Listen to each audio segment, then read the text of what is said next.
వెలుగోడు మండలం, అదేవిధంగా Atmakur rural town సమీక్షా సమావేశం ఏర్పాటు చేసుకొని ఏ విధంగా ఓడిపోవడానికి కారణాలు అందరితో తెలుసుకోవడం జరిగింది. మేము స్వాగతిస్తూ ఉన్నాం. ఈరోజు తెలుగుదేశం పార్టీ అధికారంలోకి వచ్చినందుకు వాళ్ళు బాగా ప్రజలకు మేలు చేయాలని మేము కూడా అభినందిస్తూ ఉన్నాం. ఎందుకంటే ఎన్నో వాగ్దానాలు చెప్పి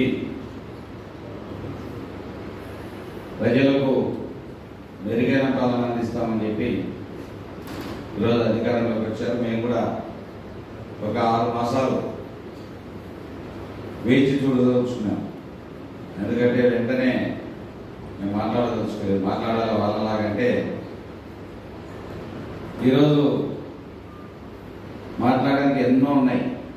కరెంటు బిల్లులు వైఎస్ఆర్సీపీ పార్టీ వచ్చిన తర్వాత కరెంటు బిల్లులు పెరిగాయని, నిత్యావసర ధరలు పెరిగాయని చెప్పి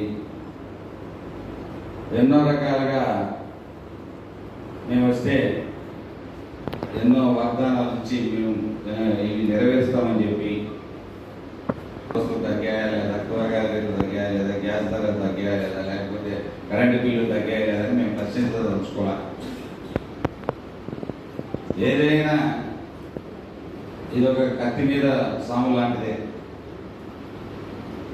ఎందుకంటే రాష్ట్ర బడ్జెట్ 5 సంవత్సరాల బడ్జెట్ పెట్టినా వాళ్ళు ఇచ్చిన వాగ్దానాలకు 1 సంవత్సరానికి సరిపోదు. ఎందుకంటే కేంద్రం వీళ్ళకి ఎంత అనువుగా ఉన్నా వీళ్ళు అవసరం పడ్డా మోడీ గారు ఎలాంటి వాడో అందరికీ తెలుసు. ఏ అవసరం అన్నా అవసరం ఉంది కదా అని చెప్పి ఈరోజు మనకి వాగ్దానం ఆ రోజు చంద్రబాబు నాయుడు గారి టైంలో వాగ్దానం మనకు ఏది ఇస్తా ఉన్నాడు, ప్రత్యేక హోదా. ఈరోజు పరిస్థితులు అనుకూలంగా మారాయి. ఏమవుతుంది, మన రాష్ట్రానికి ఒక ప్రత్యేక హోదా ఇస్తే చాలు. తెలుగుదేశం నాయకులు కోరినట్టు బ్రిడ్జి కమ్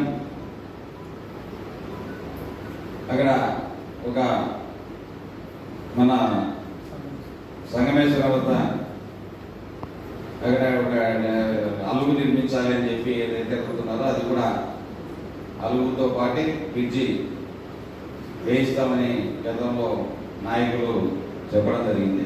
ఇప్పుడు అధికారంలోకి వాళ్ళు వచ్చారు కాబట్టి అది కూడా సాధిస్తారని భావిస్తూ ఉన్నాం.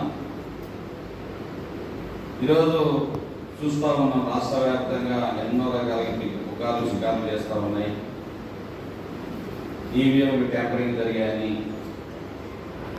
రకరకాలుగా నిన్న హిందూపూర్లో 1168 ఓట్లు ఉంటే 37వ బూత్లో 1 ఓటు మాత్రమే వైఎస్ఆర్సీపీ పడిందని చెప్పి సోషల్ మీడియాలో అధ్యయనం చేస్తామని చూశాను కూడా. ఆ విధంగా అమెరికా వాళ్ళు కూడా చెప్పడం జరిగింది. ఎలాన్ మస్క్ అతను కూడా ట్యాంపరింగ్ చేయొచ్చని నిర్ధారించడం. అయినా ఎన్ని కాలక్షేపాన్ని తప్ప దేనికి ఉపయోగపడవు. ఎందుకంటే తేలేసరికి 5 సంవత్సరాలు పూర్తవుతుంది. ఏదేమైనా ఓటమిని అంగీకరిస్తూ ఉన్నాం.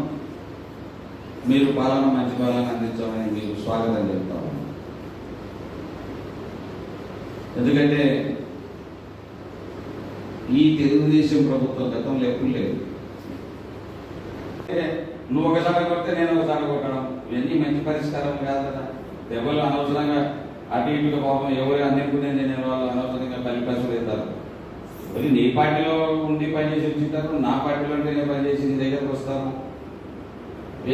మనం తప్పులు చేస్తే మనం అరవాలి. ఇంకా ఎవరైనా తప్పులు చేస్తుంటే ఇట్లాంటి పనులు చేయకడా, మీరు ఇట్లాంటి పనులు చేస్తే నా దగ్గరికి రావక్కడా, ఇట్లాంటి నాకు చెడ్డ పేరు తీసుకురావక్కడా అని మనం చెప్పాల్సింది పోయి ఇలాంటి మనం ప్రోత్సహించడం అనేది కరెక్ట్ కాదని నా భావన. కాబట్టి ఇక ముందు కూడా